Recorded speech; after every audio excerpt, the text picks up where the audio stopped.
JMM बोलती है कि हर बार बाबूलाल जी इस तरीके का लिस्ट मीडिया के सामने जाहिर कर देते, एक भी सबूत नहीं देते हैं। हम लोग तुरंत केस करेंगे। बताएं बाबूलाल जी की कहाँ इलीगल काम हो रहा है। कोरोना काल में सब जगह मंदिर बंद है, कह रहे कि सनातन धर्म के खिलाफ हैं हम लोग जेएमएम। हमारे मुख्यमंत्री स्वयं जाते हैं सब परिवार पूजा करने, वो दिखता नहीं है बाबूलाल जी को। बीजेपी क्यों जनता के सामने भ्रम फैला रही है कि रथ यात्रा नहीं निकला, दुर्गा पूजा नहीं हुआ, तो पिछले बार भी नहीं निकला। हेमंत जी विरोधी आदमी है सनातन धर्म के। वो लोग खुद ही कहते हैं कि आदिवासी के लिए हम लोग कोई काम नहीं करे। आदिवासी राज्यपाल को लोग, महिला विरोधी आदमी लोग हटा दिए राज्यपाल को। इस सब भ्रम फैला रहे हैं। कांग्रेस ये कह रही है ना कि आपको पहले तो एक बढ़िया पंडित जी को पकड़ना चाहिए, हाथ पैर दिखाना चाहिए। बाबूलाल जी सिर्फ अच्छा बात करते, पुराना वाला अपना सोच रहे हैं कि हम छोड़ दिए जेबीएम तो मेरा सब पाप धुल गया, बीजेपी में आते। एक बार खाली आवाज उठा देंगे, ट्वीट कर देंगे कि मैं इसका जांच का मांग करता हूं, बस तुरंत सरकार करेगी। आखिर हेमंत छोटे भाई की तरह। विवेकानंद विद्या मंदिर स्कूल एक CBSE affiliated English medium coed school है। हम शिक्षा के साथ संस्कार देते हैं। नमस्कार, आदाब, सत श्री अकाल, जोहार। जो कहिए सब एक ही है। इस बार सरकार पिछले 1.5 सालों से परेशान है बाबूलाल मरांडी से। जेएमएम के महासचिव ने हाथ जोड़कर विनती की है बाबूलाल मरांडी से कि वो भ्रम ना फैलाएं। समाज में काफ़ी तेज़ी से भ्रम फैलता है और कृपया इस तरीके का घृणित काम ना करें। हम बाबूलाल मरांडी के पास आए हैं उनका संदेश लेकर। जेएमएम आपसे पूरा परेशान है और बाबूलाल जी सिर्फ झूठा भ्रम फैला रहे हैं। अब ये कुछ स्पष्ट करेंगे तब तो पता चलेगा कि कौन सा मैंने झूठा या व्यर्थ कैसे कोई भ्रम मैंने फैलाई। बोले कि हम लोग 250 से ऊपर एकड़ ज़मीन दे दिए एम्स को, उतना ज़्यादा एयरपोर्ट को ज़मीन दे दिए, तो 300 मीटर ज़मीन नहीं देंगे। भ्रम फैला दे रहे कि केंद्र का योजनाओं को लेकर सरकार ये नहीं है, तत्पर नहीं है। कोरोना काल में सब जगह मंदिर बंद है, कह रहे कि सनातन धर्म के खिलाफ हैं हम लोग जेएमएम। हमारे मुख्यमंत्री स्वयं जाते हैं सब परिवार पूजा करने, वो दिखता नहीं है बाबूलाल जी को। वो लोग खुद ही कहते हैं कि आदिवासी के लिए हम लोग कोई काम नहीं करे। आदिवासी राज्यपाल को लोग, महिला विरोधी आदमी लोग हटा दिए राज्यपाल को। इस सब भ्रम फैला रहे हैं आप। देखिए, पहली बात तो एम्स की आपने बात की, तो मैंने मुख्यमंत्री को पत्र लिखा है। हमने कहा कि भाई पिछले दिनों जब भारत सरकार के स्वास्थ्य मंत्री ने देवघर एम्स की ओपीडी का उद्घाटन की तिथि भी तय हो गई,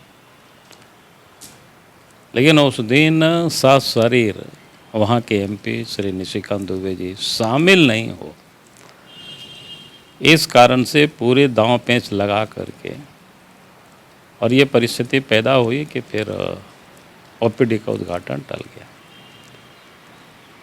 क्योंकि बिहार के दरभंगा और झारखंड के देवघर एयरपोर्ट का काम सामान्यतः एक ही समय से शुरू हुआ था और बिहार में तो दरभंगा एयरपोर्ट चालू भी हो गया। तो हमने यहाँ का भी पता किया कि भाई आखिर क्यों मामला रुका हुआ है। फिर उसमें से देखे कि वहाँ के उपायुक्त ने राज्य को पत्र लिखा और उस पत्र में उन्होंने उल्लेख किया है, हमें लगता है 400 मीटर से भी कम जिसकी वो झंझट है कि अप्रोच रोड नहीं बन रहा है। अब इस कारण से देवघर की हवाई अड्डा चालू नहीं हो पा रहा है, महीनों से पड़ा हुआ है।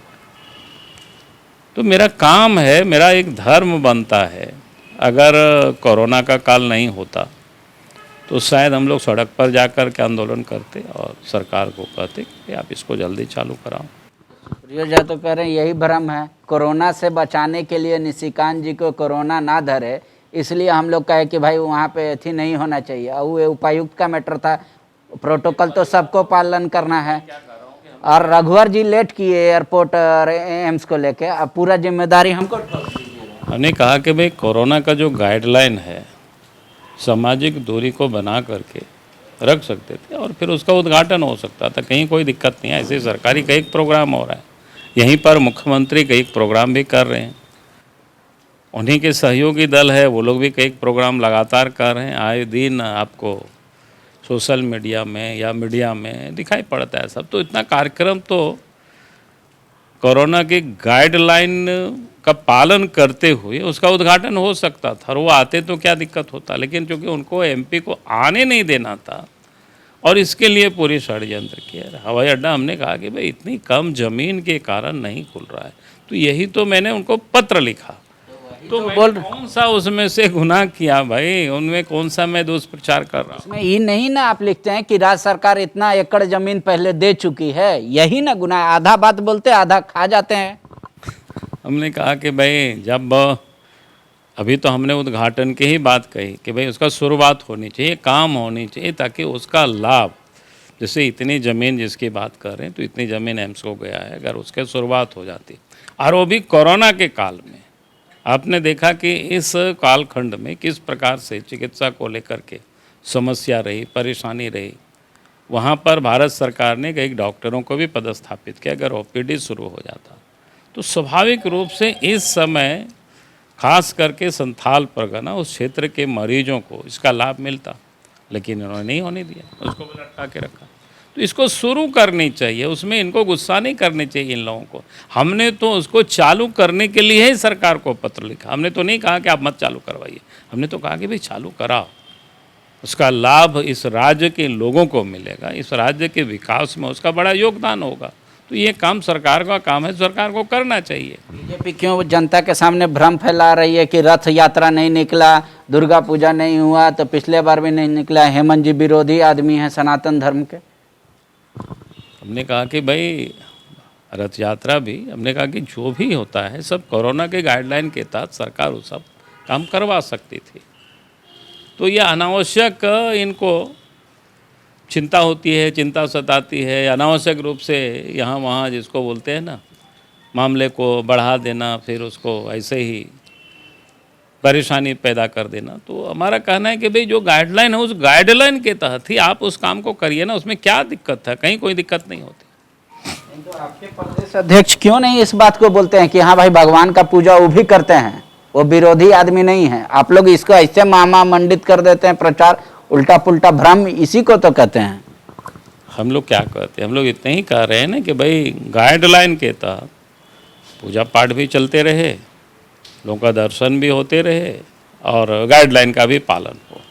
इतना ही तो हम सब लोग कह रहे हैं। कहाँ उसमें कोई विषय हम लोग कह रहे हैं कि साहब और अपने भी जाते हैं, कहाँ दिक्कत है उसमें से? बन्ना जी कह रहे हैं कि बीजेपी कभी भी आदिवासियों का हित सोच ही नहीं सकती, आदिवासी का कोई इन लोगों को प्रति सिंपैथी ही नहीं है। एक राज्यपाल थी, झारखंड जैसे राज्य में राज्यपाल आदिवासी और महिला होना गर्व का बात था। बीजेपी देखिए हटा दिया, उनको कहीं दूसरे जगह का राज्यपाल भी नहीं बनाया। ये क्या मानसिकता शो करता है? देखिए, पहली बात तो मैं कहूँगा तो कि हर राज्यपाल का अपनी अपनी समय सीमा होता है, और फिर केंद्र ने अगर किया होगा तो कुछ सोच समझ करके किया होगा। उनके बारे में हो सके कहीं और कुछ सोचे हो पार्टी ने, या केंद्र में जो सरकार है उन्होंने सोचा होगा। जहाँ तक आपने कहा कि आदिवासी के विषय में, आज के तारीख में भारत सरकार में आज तक के मंत्रिमंडल में सबसे अधिक अगर मंत्री है ट्राइबल में से, इस मोदी जी के मंत्रिमंडल में 8 ट्राइबल है। आप जरा सोचो, आज तक आज़ाद भारत में इतनी बड़ी तादाद में ट्राइबल मंत्री मंत्रिमंडल में भारत सरकार में नहीं होते थे। कि पहली दफ़ा इस देश के प्रधानमंत्री नरेंद्र मोदी जी ने ट्राइबल का मान सम्मान दिया। तो ये लोग क्या बात करेंगे? वो कांग्रेस पार्टी क्या बात करेगी? उनके पास क्या है कहने का? तो इसलिए कह रहे हैं कि ये तो उनके ऐसे ही चलते रहता है, जामा खाता वो राजनीति रोज करते। सबसे अधिक 12 संख्या में दलित मंत्रिमंडल में शामिल है। पहली दफा आज़ाद भारत में इतनी बड़ी तादाद में आदिवासी और दलितों की संख्या मंत्रिमंडल में 12 और 8 20 अब कहे, पॉपुलेशन के प्रोपोर्शनेट से भी अधिक है। जैसे पॉपुलेशन जो पूरे देश में जो है उसके आसपास जिसको कह सकते हैं, अधिक तो नहीं लेकिन उसके आसपास प्रतिनिधित्व मंत्रिमंडल में, केंद्रीय मंत्रिमंडल में मोदी जी की सरकार ने दी है। कांग्रेस ये कह रही है ना कि आपको पहले तो एगो बढ़िया पंडित जी को पकड़ना चाहिए, हाथ पैर दिखाना चाहिए। बाबूलाल जी सिर्फ अच्छा बात करते, पुराना वाला अपना सोच रहे हैं कि हम छोड़ दिए जेबीएम तो मेरा सब पाप धुल गया, बीजेपी में आते।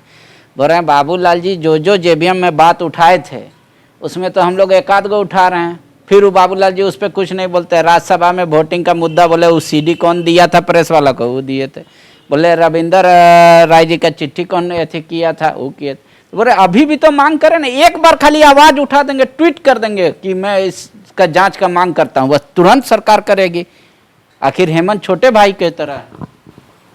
देखिए, मैंने बार बार कहा है इस बात को कि भाई हम जनप्रतिनिधि हैं और जनप्रतिनिधि के संज्ञान में कोई भी विषय आता है, इससे आप भी अगर कोई आवेदन हमें देंगे तब उस आवेदन को हम आगे बढ़ा देते हैं, क्योंकि हम जांच एजेंसी तो है नहीं।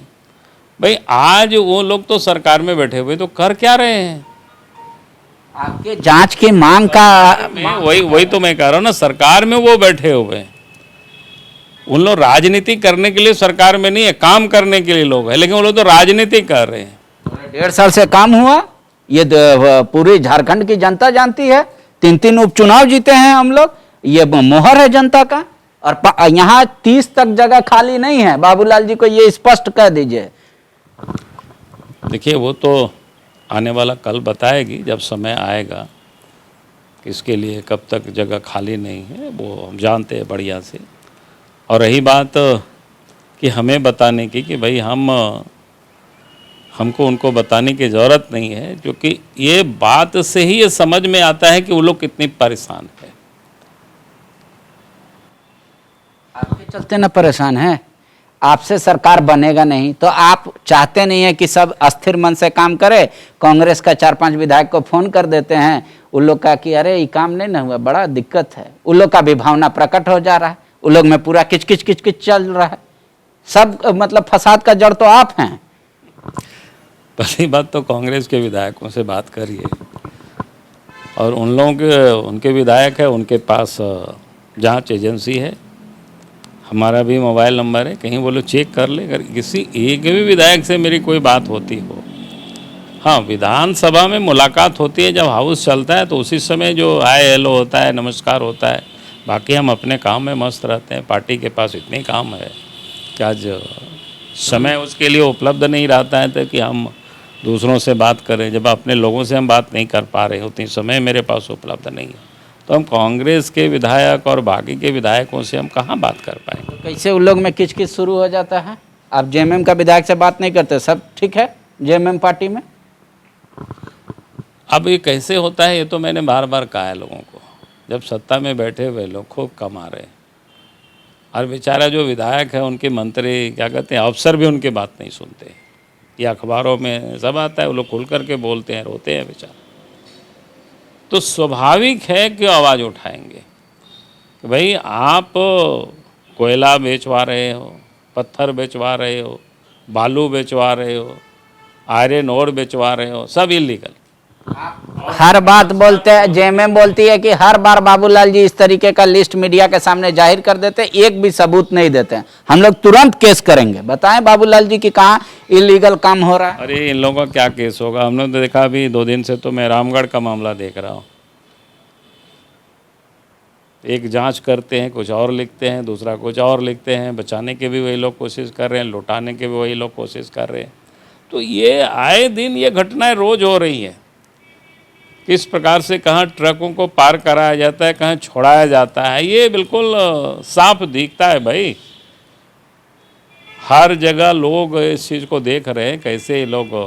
हमने तो बार बार कहा कि भाई साहेबगंज में भी कैसे पत्थर की लूट हो रही, और हम ही कहे, ऐसा नहीं है, जेएमएम के विधायक, वो भी वरिष्ठ विधायक ने आवाज़ उठाया। आपके ही इस फॉलोअप में ही उन्होंने। तो अब तो नहीं उठा रहे हैं क्योंकि वहाँ पे गाड़ी पकड़ा गया, बोल रहे सब चीज़ ठीक हो गया। वही तो कह रहे हैं ना, सब कुछ ठीक हो गया कि उनको ठीक कर लिया बेचारा। अब क्या करेगा वो?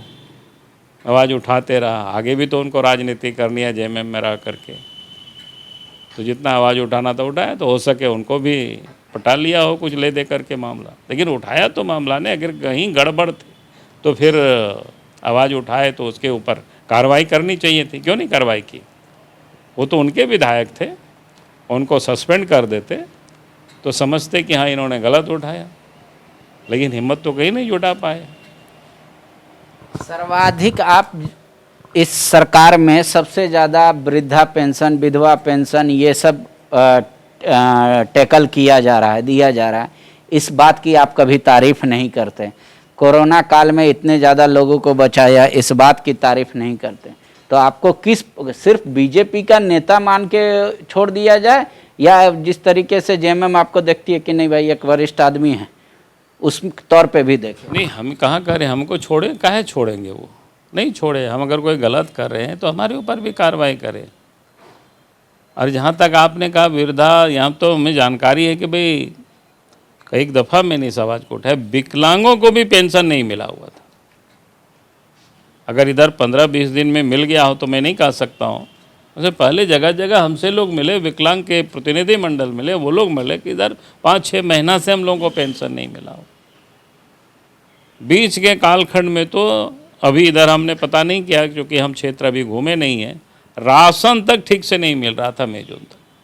उस समय जब हमने जिला के पदाधिकारी से बात की तो लोगों ने उत्तर क्या दिया कि सर्वर डाउन है, इस कारण से राशन की वितरण नहीं हो पा रहा है। फिर हमने उसको पता किया कि सर्वर डाउन करने के पीछे आखिर इतना इस युग में क्यों नहीं ठीक कर पा रहे, इतने दिनों से डाउन क्यों चल रहा है? तो लोगों ने बताया कि सरकार ही चाहती है कि ऑफलाइन वितरण हो, ताकि अभी तो पहले से 5 किलो तो मिल ही रहा है प्रत्येक क्या कहते हैं उसको, व्यक्ति को। और अतिरिक्त देश के प्रधानमंत्री ने कहा कि और 5 किलो मुफ्त में मिलेगा। तो इन लोगों को पूरा एक मुफ्त वाला को घटकने के ही चक्कर में ऑनलाइन को ऑफलाइन करने की साजिश भरसक के लोगों ने कोशिश किया है। तो ये जिस ढंग से लोगों से कर, हम तो कोई ऐसे ही नहीं बोलते किसी की सुनी सुनाया हुई बात है, हम उसमें खुद तहकीकात पर जाते हैं, उसके पहुंचने की कोशिश करते हैं और उसी बात को हम आवाज़ उठाते हैं और सरकार के संज्ञान में लाते हैं। हो सके मुख्यमंत्री कामकाज में अधिक व्यस्त हो, उनको पता ना चल रहा हो, या उनके इर्द गिर्द जो लोग बैठे हुए उनको यहाँ तक मैसेज को लोग पहुँचा नहीं पा रहे हो, इसलिए हम पत्र लिखना हमको पड़ता है, तो हम पत्र लिखते हैं। नहीं, वो लोग तो कह रहे कि विधानसभा में बाबूलाल जी उस तरीके से बात नहीं उठाते, क्योंकि वहाँ मीडिया हर बात को छापेगी, कोई ज़रूरी नहीं है, लेकिन प्रेस कॉन्फ्रेंस करके करेंगे तो छापेगी। लेटर लिखते हैं मुख्यमंत्री को, मुख्यमंत्री से जाने से पहले मीडिया में बांट देते हैं। यही तो है बाबूलाल जी का। विधानसभा में तो आप सबने पिछले दिनों देखा है, हमने कई बार हाथ उठाने के बाद भी जब बोलने के लिए कोई अवसर नहीं मिलता है तो फिर मेरे लिए क्या बचता है? मेरे लिए तो ये बचता है ना, जनता के बीच और जो माध्यम है, सोशल मीडिया है, प्रेस है, पत्र है, इसी के माध्यम से हम जनता की आवाज़ को हम उठाते हैं। ये हमारा मौलिक अधिकार है।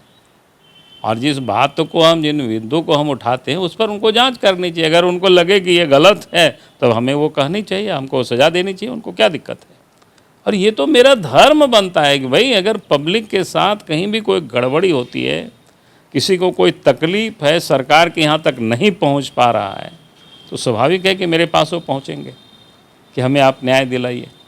तो हम तो कोई न्यायाधिकारी हम नहीं हैं, हम कोई एग्जीक्यूटिव बॉडी भी नहीं है, हम तो लेजिस्लेटिव बॉडी की एक मेंबर है, एक सदस्य है। हमारा काम है, हमारा दायित्व है इस लोकतंत्र में कि उन जन समस्याओं को सरकार के संज्ञान में लाना, उनके यहाँ तक पहुँचाना।